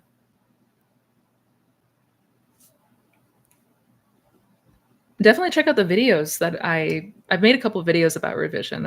Anybody who knows me or has watched this channel knows that I'm very big on revision. So I've made a few videos. If you want to check those out, maybe that will help answer some of the questions that you might have. But feel free if there's anything specific that you want to know.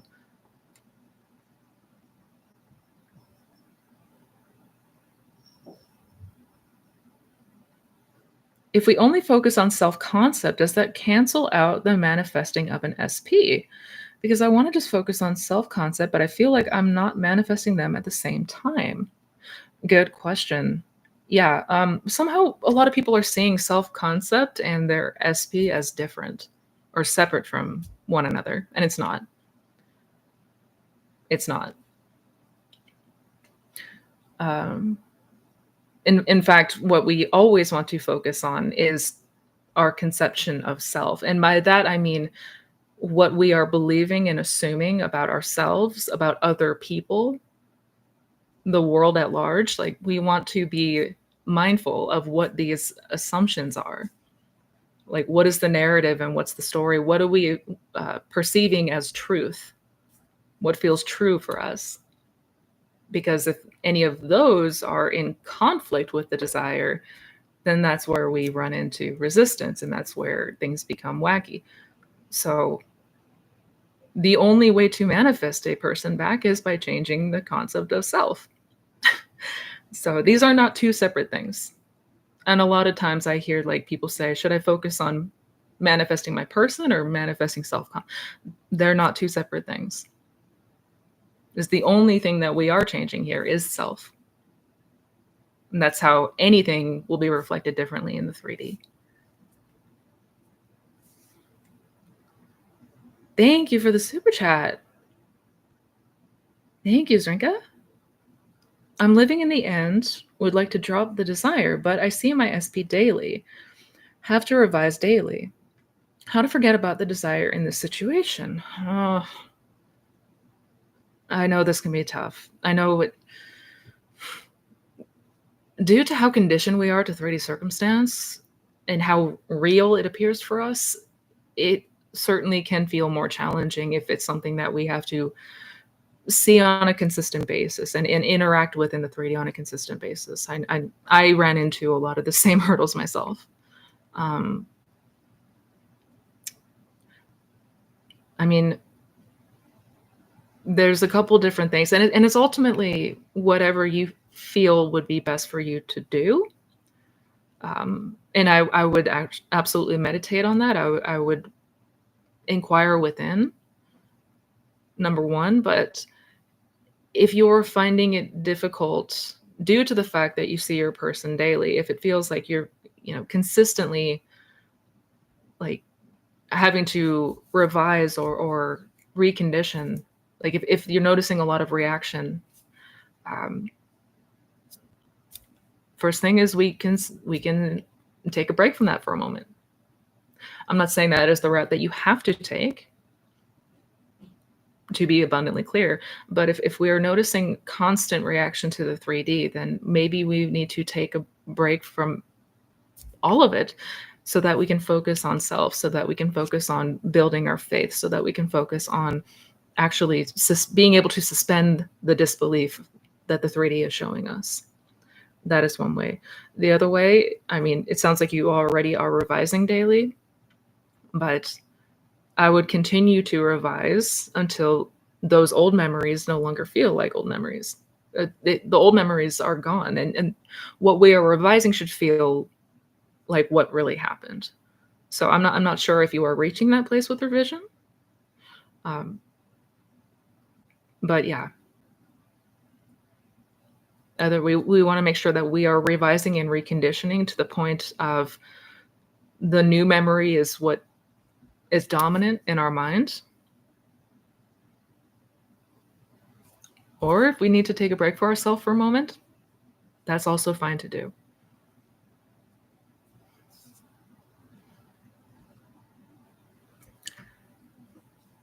Oh, thank you, Pierce Pixie.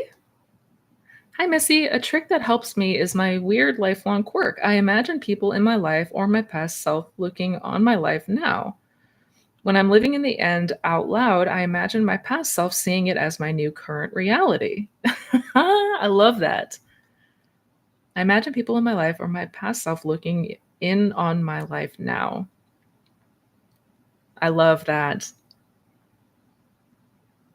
That's amazing.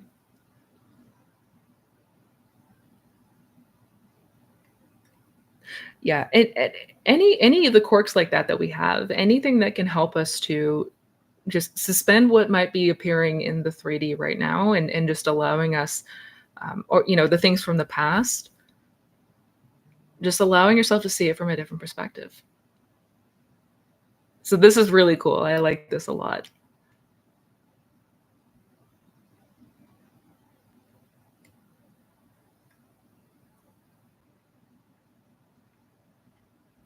I love that.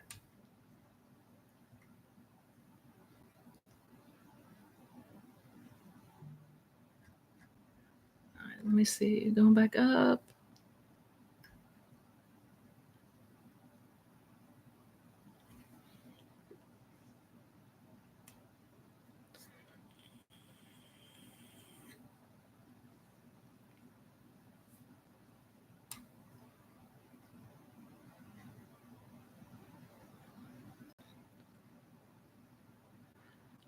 I want to practice the placebo effect in regards to manifesting. Do it. Do it. If anything, the placebo effect is proof. It's all our assumptions. It's all our belief. You can absolutely use that. Absolutely use the placebo effect.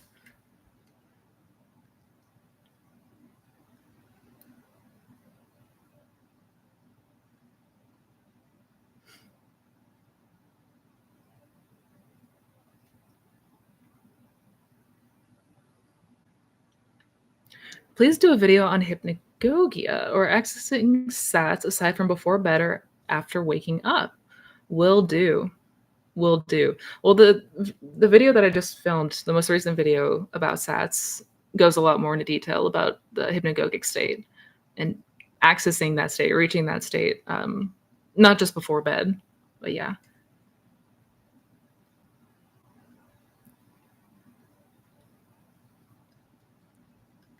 Do do do do.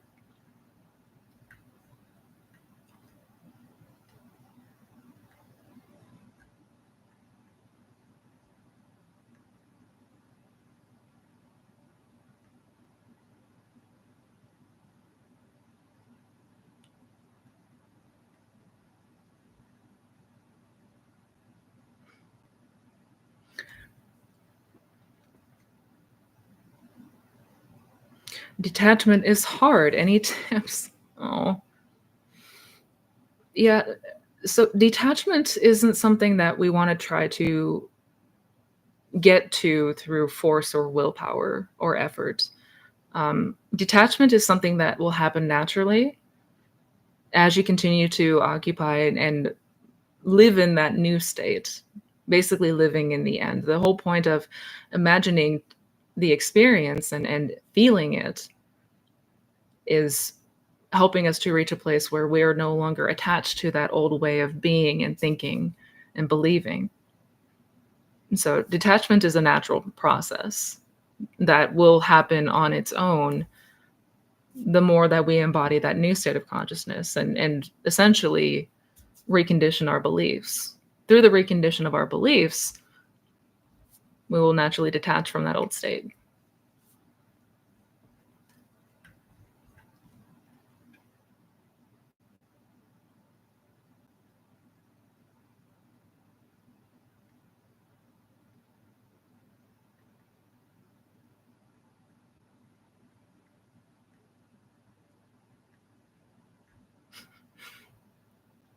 I love your guys' interactions with each other. This is so amazing.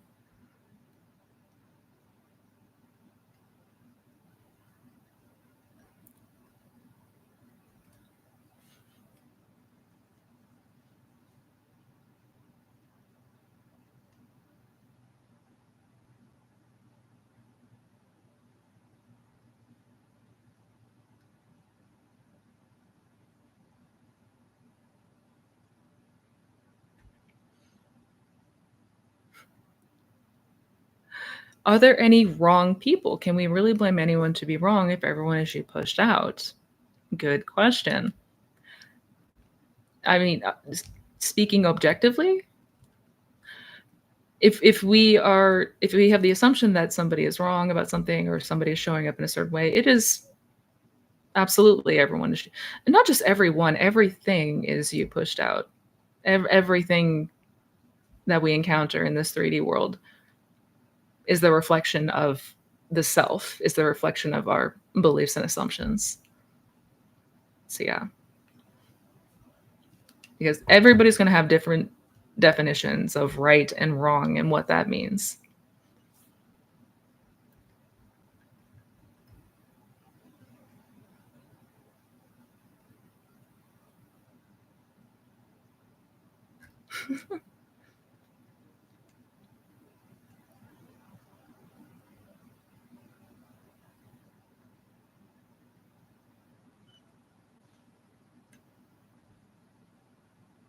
Neville also mentions going into the silence in some of his lectures. Yes.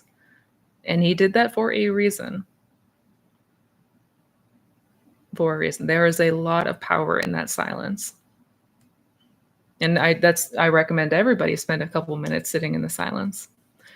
I know at first it may feel very uncomfortable. I know at times it may not be pleasant, but we want to get familiar with that internal state, with that internal space. Go within.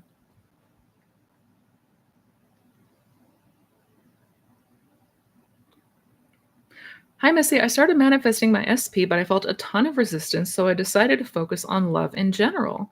Three exes reached out expressing their love for me, but not my SP. Do you think that this is related? Absolutely, it's related. Absolutely. I mean, again, everyone is you pushed out, right? Everything is you pushed out, I should say. So if the focus is now on loved in general, feeling loved, feeling chosen, feeling prioritized, uh, not at all surprised that you had people reach out to you expressing said love because, again, everyone is going to be an outpicturing of what you are imagining, what you are assuming, what you are embodying. Um, this is actually very, very, very common. There's a term for it in the community, birds before land, where somebody else is showing up that that's not your person, but showing up in a way that you want your person to show up. Like, yeah, this is not uncommon. Um, what I would be mindful of are your beliefs and assumptions about your SP specifically. Like, are there still perhaps a lot of beliefs about that person? Is there still a lot of resistance to the idea of that person coming back? Yeah, that's usually why. So, but to be clear, continue to focus on loved and being loved. Continue to condition that aspect until you believe it with everything. Until you, like, from every fiber of your being, you are the embodiment of love. Until there's no longer resistance, even if it comes to your person. Yeah. How to stay in the silence. First I've heard of it. How to stay in the silence? We just turn our attention back if we get distracted. It's just turning within. It's a fantastic practice. If it's not something if you're not already doing it, I would recommend doing so. Sitting in silence with ADHD is a torture, and but I force myself to do it anyway. Atta girl. Atta girl. And I know at first it's gonna feel really difficult. I know, especially especially if you're somebody with ADHD or you have a lot of monkey mind. It may not feel pleasant, but there is a lot of power in that silence. There is 1000% a reason that Neville instructed people to go there.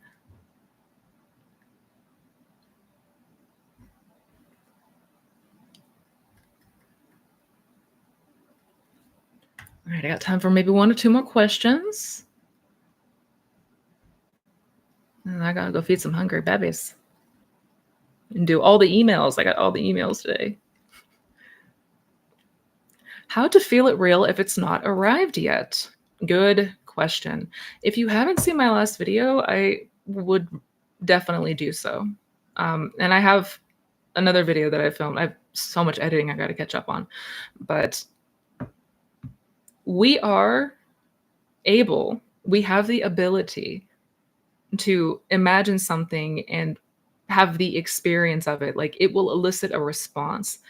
Just like a 3D event will elicit a response from us, so does imagination. Like, we can imagine something and have it elicit the same response that would happen in the 3D. So we do not need to be waiting for the 3D thing in order to invoke that response, invoke that feeling.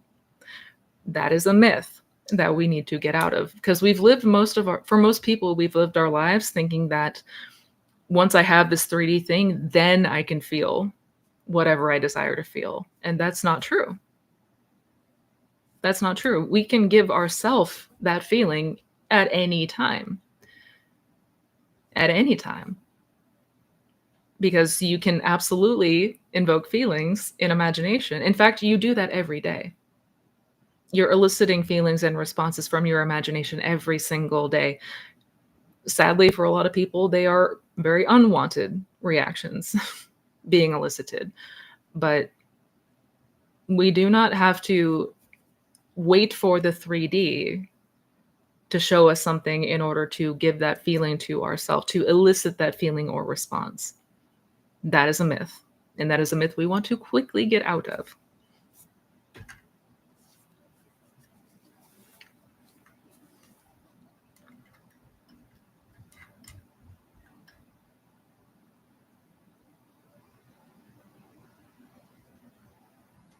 Aw.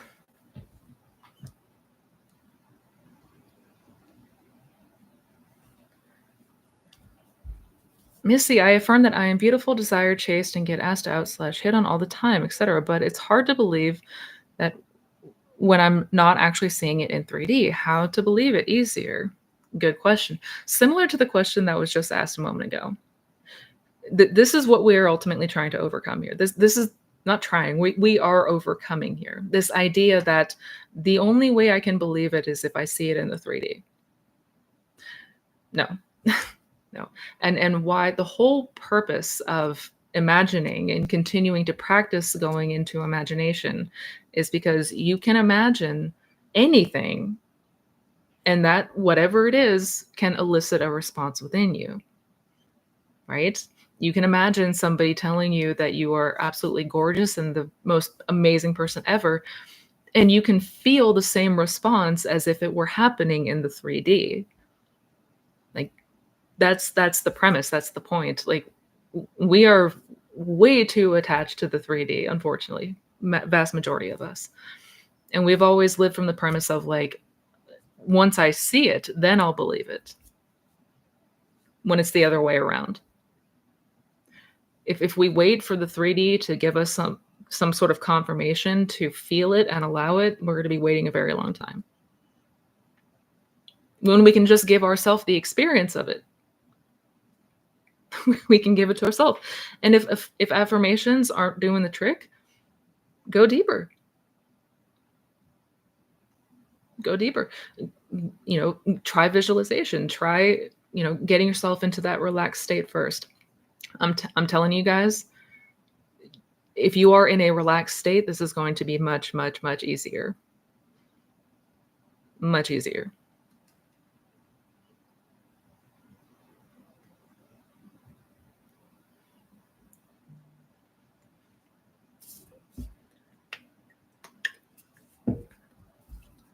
The way that we need to start viewing imagination is that it is real. Like it is just as real as the 3D. We have to get rid of the premise that imagination is just fiction and fantasy and start treating it as a reality. 1000%.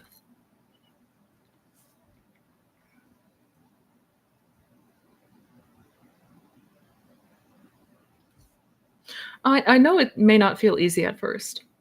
I mean, again, we're talking about reconditioning years, if not decades, of belief and assumption that have been confirmed and reaffirmed over and over again.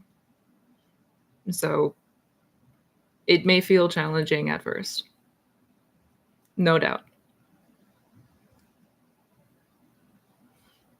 But my point is that you have the ability, just like anybody has the ability, of having an experience and imagination and having it feel very real. The only reason it doesn't is because for most people, the imagination is keyed low, as Neville would say it. The imagination muscle has not been exercised very much. And that's what this whole practice is about.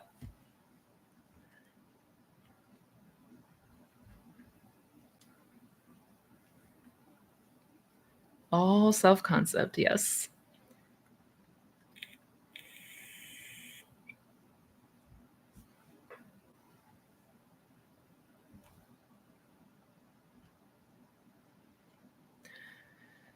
I really hate the conditioning we've been taught and how detached from imagination, and everyone has told us over the years. It sucks that we have to reprogram ourselves back to our true self.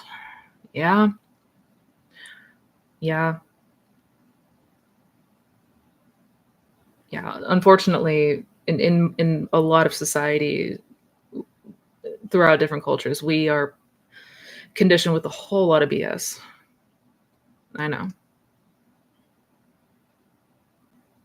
But you can absolutely free yourself from all of that. The if we can just remember that beliefs are not fact. Beliefs are not ultimate truth. Beliefs can change. They can be reconditioned. Even just starting there is the best way to go. And on that note, you guys, unfortunately, I do have to get going. And I can't believe it's already been 2 hours. Time flies. But I appreciate each and every one of you so, so, so much for being here. I hope you enjoyed yourself. If I didn't get to your question, I apologize. But rest assured, I do this every Sunday. So I hope you guys can come hang out with me next weekend as well. In the meantime, have a wonderful rest of your week. Take care of yourself. Be well. Don't forget how powerful you are. Love you guys.